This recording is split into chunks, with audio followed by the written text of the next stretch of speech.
Hello student, তো তোমরা কেমন আছো? খুব ভালো আছো নিশ্চয়ই। তো আমরা ক্লাস টুয়েলভে একটি ইম্পর্টেন্ট চ্যাপ্টার যার নাম কারেন্ট ইলেকট্রিসিটি, সেটা নিয়ে আমরা কিছু আলোচনা করব এবং বেসিক কিছু নলেজ দেবো। আমরা বেসিক থেকে অ্যাডভান্স লেভেলের দিকে যাব এবং তোমাদের এই চ্যাপ্টারটা খুবই ইম্পর্টেন্ট। এটাকে আমরা ইলেকট্রোডাইনামিক্স বলবো।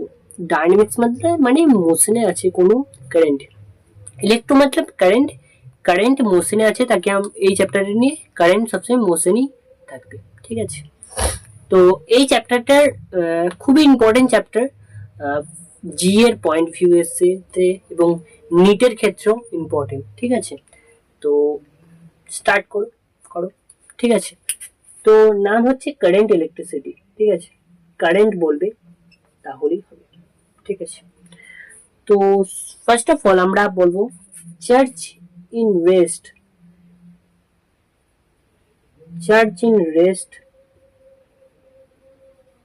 কে আমরা বলি electrostatic. Okay, charge in rest কে আমরা বলি ইলেকট্রোস্ট্যাটিক। কিন্তু charge in motion, current, electric current মানে চার্জ ইন মোশন, চার্জ মোশনে আছে, ঠিক আছে। তো charge in motion is called electrodynamic. Okay bro, electrodynamics. Charge in motion কে আমরা বলবো ইলেকট্রোডাইনামিক। ওকে, কি বলবো? ইলেকট্রোডাইনামিক। এবং চার্জ ইন রেস্ট কে আমরা বলবো ইলেকট্রোস্ট্যাটিক। ওকে, এটা ছিল বেসিক কিছু থিওরিজ। যদি চার্জ ইন মোশনে থাকে তাহলে এর থেকে আমরা দুটি ভাগ করতে পারবো, ভেরিয়েবল ভেলোসিটি এবং কনস্ট্যান্ট ভেলোসিটি। ওকে, আমরা ভেরিয়েবল ভেলোসিটি করতে পারি এবং কনস্ট্যান্ট ভেলোসিটি করতে পারি। আমরা দুটি পাই, ঠিক আছে। একটা হচ্ছে ভেরিয়েবল ভেলোসিটি, ভেলোসিটি যেটা চেঞ্জ হবে, এবং কনস্ট্যান্ট ভেলোসিটি অর্থাৎ ভেলোসিটি যেটা স্থির থাকবে। ওকে, বোঝা গেল? তো ম্যাডাম, এরপর আমরা কথা বলবো rate rate of current flow. মানে কারেন্ট ফ্লোর যে রেট, তার সম্বন্ধে আমরা কিছু আলোচনা করব। খুবই বেসিক বেসিক আলোচনা, যেটা তোমরা খুব সাধারণভাবেই বুঝে যাবে, ঠিক আছে। তো রেট অফ কারেন্ট ফ্লো, এখানে আমরা লিখব, sorry, current flow is equal to charge upon time. এর মানে তোমরা জিজ্ঞাসা করবে, তো ইলেকট্রিক চার্জ আমরা লিখব। তো এর মানে খুবই সাধারণ, ঠিক আছে। একটি ওয়্যার, এটা মনে করো একটি তার, ঠিক আছে। এর মধ্যে কতটা কারেন্ট বা কতটা চার্জ যাচ্ছে আপন টাইমের হিসাবে, ঠিক আছে। এই ওয়্যার, এই তারের মধ্যে কতটা, অর্থাৎ কত পরিমাণ কারেন্ট যাচ্ছে প্রতি সেকেন্ডে আমরা ধরতে পারি, পার সেকেন্ড, ঠিক আছে। কারণ টাইমের ইউনিট সেকেন্ডই হয়। এটা এটা বেসিক কথা, তোমরা এটা জানবে অবশ্যই। তো তো আমরা আই ইজ ইকাল টু আমরা কি লিখতে পারি? Del Q by del T, বেটা, হ্যাঁ কি না? আমরা কি I is equal to del Q by del T লিখতে পারি, ঠিক আছে। তো এটা তোমরা নোট করে নেবে, ঠিক আছে।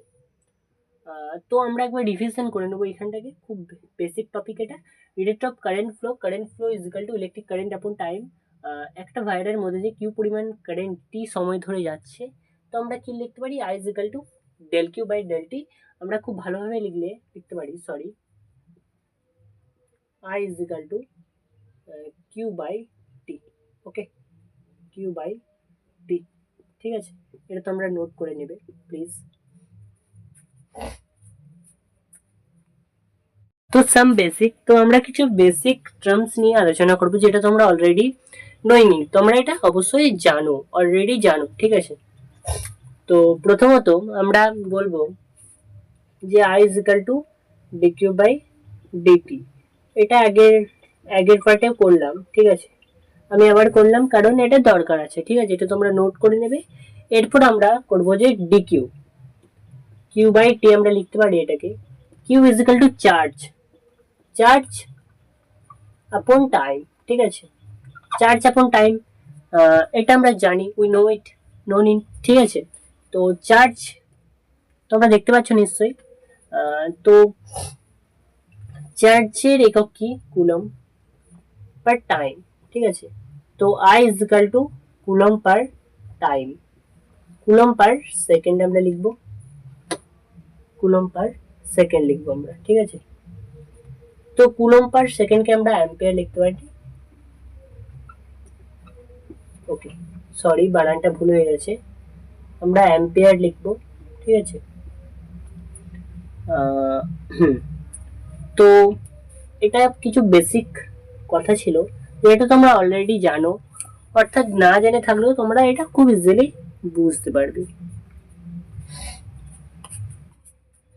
তো বাচ্চারা তো ইলেকট্রিক কারেন্ট স্কেলার, স্কেলার না ভেক্টর? তো এটা খুব সিম্পল, ইলেকট্রিক কারেন্ট, কারেন্ট মানে I is equal to Q by T.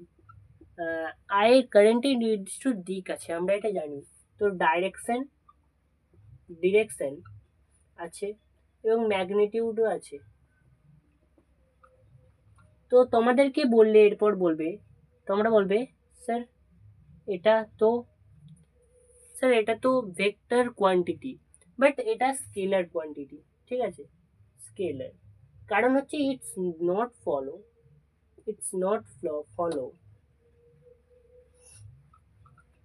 The rule of vector, vector rule follow করে না, ঠিক আছে, ভেক্টর রুল ফলো করে না, দ্য রুল অফ ভেক্টর,